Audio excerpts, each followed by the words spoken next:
Actor Ajithkumar அவர்களுக்கு பல வருடங்களாக கண்ணில் ப்ராப்ளம் இருக்கு. ஃபர்ஸ்ட் ஆஃப் ஆல் அவர் அப்போலோக்கு கண் சிகிச்சைக்காக தான் போயிருந்தாரு அப்படின்னு பிரபல திரை விமர்சகர் பைல்வான் ரங்கநாதன் அவர்கள் பேசியிருந்த ஒரு வீடியோ இப்போ சோசியல் மீடியாவில் ரொம்பவே வைரலாக போகுது. அது என்ன அப்படிங்கிறதான் இந்த ஒரு வீடியோவில் நம்ம பார்க்க போகிறோம். ஆக்டர் அஜித்குமார் அவர்கள் கடந்த வாரம் சென்னை அப்போலோ ஹாஸ்பிட்டலில் அட்மிட் ஆகியிருந்தாரு. அதை தொடர்ந்து அவரை பற்றின ஏராளமான விஷயங்கள் தொடர்ந்து வந்துகிட்டு இருக்கு. நிறைய திரை பிரபலங்கள் பேசிக்கிட்டு இருக்காங்க. அந்த வகையில் பைல்வான் ரங்கநாதன் அவர்கள் சமீபத்தில் என்ன சொல்லியிருந்தாரு அப்படின்னா, ஆக்டர் அஜித்குமார் அவர்களுக்கு கண்ணில் பிரச்சனை இருக்கு. இன்னைக்கு இல்லை நேற்று இல்லை, பல வருடங்களாக அவருக்கு கண்ணில் ப்ராப்ளம் இருக்கு. அந்த ஒரு காரணத்தினால தான் அவரை வெளியே பார்க்கும்போது எல்லாமே நீங்கள் கண்ணாடியோட பார்க்கலாம். அதே நேரம் அவர் பெரும்பாலான படங்களில் கண்ணில் கண்ணாடி போட்டிருப்பாரு. அதை ரசிகர்கள் மாஸ் அப்படின்னு நினச்சிக்கிட்டாங்க. ஆனால் உண்மையாலுமே அதிலிருந்து ஒரு முக்கியமான ரீசன் அவருக்கு கண்ணில் ப்ராப்ளம் இருந்தது தான். மேலும் பெரும்பாலான டைமில் ஷூட்டிங்கில் ஃப்ரீயாக இருக்கும் போது நீங்கள் போனீங்கனாலுமே அவர் கண்ணாடி போட்டிருப்பாரு.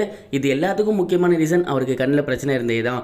அப்போலோக்கு ரெகுலராகவே அவர் மந்த்லி செக்கப்புக்கு போவார். ரொம்பவே ஃபேமஸான கண் மருத்துவர் தான் அவர். அந்த நபர் யாரு அப்படிங்கிறது எனக்கு தெரியும். ஆனால் அந்த நபரோட பேரை நான் ரிவீல் பண்ண விரும்பலை. அது அவரோட பிரைவசி அப்படின்னு அப்போலோக்கு கண் சிகிச்சைக்காக மட்டும்தான் ரெகுலராக அவர் போவார் அப்படிங்கிறதையும் ஷேர் பண்ணியிருந்தாரு. மேலும் இந்த முறையுமே அவர் அப்போலோக்கு கண் சிகிச்சைக்காக தான் போயிருந்தாரு. அப்போ எடுக்கப்பட்ட ஒரு சின்ன டெஸ்ட்ல தான் அவருக்கு காதுக்கு பின்னாடி புடைப்பு இருந்ததற்கு தெரிய வந்திருக்கு.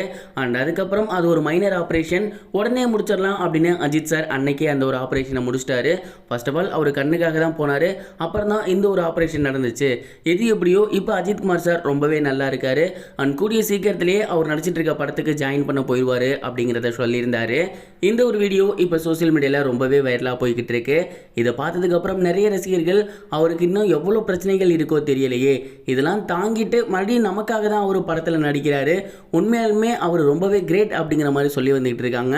ரசிகர்கள் சொல்றது போலவே பிரபல ஆக்டரான ரோபோ சங்கர் அவர்களும் அந்த ஒரு விஷயத்தை தான் சொல்லியிருந்தாரு. அஜித் சார் கூட விஸ்வாசம் படம் நான் பண்ணியிருந்தேன். அந்த படத்தில் நடிக்கும் போது தான் அவர் எவ்வளோ வழியை தாங்கிக்கிட்டு இருக்காரு அப்படிங்கிறது எனக்கு தெரிய வந்துச்சு. பொதுவாக எல்லா நடிகருமே ஒரு ஷார்ட் பிரேக் விட்டாங்க அப்படின்னா கேரவனுக்கு போவாங்க. ஆனால் ஒரு ஷூட்டிங் முடிஞ்சிச்சு அப்படின்னா ஆப்ரேஷனுக்கு போகிற ஒரு ஆள் அது அஜித் சாராக தான் இருக்கும். ஏன்னா அவ்வளவு ஆப்ரேஷன் அவர் உடம்புல நடந்திருக்கு, அவ்வளவு காயங்கள் அவர் உடம்புல இருக்குது. அதெல்லாம் தாங்கிக்கிட்டு தான் அவர் நடிக்கிறாரு. இன்னும் குறிப்பாக சொல்லணும் அப்படின்னா அடிச்சு தூக்க பாட்டில் கடைசி ஒரு நிமிஷம் பீட்டுக்கு பயங்கரமாக டான்ஸ் ஆடி இருந்தார். அந்த உடம்பை வச்சு அவர் ஆடினதே பெரிய விஷயம். அதுவும் அவ்வளோ ஃபோர்ஸாக ஆடினார். அந்த பாட்டுக்கு ஆடிக்கிட்டு இருக்கும் போதே அவரோட முட்டி நழுவிருச்சு. அப்போ வலியால் கத்தி துடிச்சாரு. அண்ட் அந்த பாட்டெல்லாம் நல்லபடியாக எடுத்து முடிச்சதுக்கப்புறம் கேரவனில் போயிட்டு வலியால் கத்துனாரு. அதெல்லாம் நான் கண் கூட பார்த்தேன். இவ்வளோ வலியையும் தாங்கி அவர் இண்டஸ்ட்ரியில் இருக்கிறதுக்கு ஒரே ரீசன் அவரோட ஃபேன்ஸ் தான் அப்படின்னு சொல்லியிருந்தாரு. அந்த ஒரு விஷயம் இப்போ சோசியல் மீடியாவில் ரொம்பவே வைரலாக போகுது. அண்ட் அஜித் சாரோட ஃபேன்ஸ் அவருக்கு தங்களோட வாழ்த்துக்களை ஷேர் பண்ணிட்டு இருக்காங்க. இது வரைக்கும் கனெக்டிங் டிவிக்கு சப்ஸ்கிரைப் பண்ணனா மறக்காமல் சப்ஸ்கிரைப் பண்ணிக்கங்க.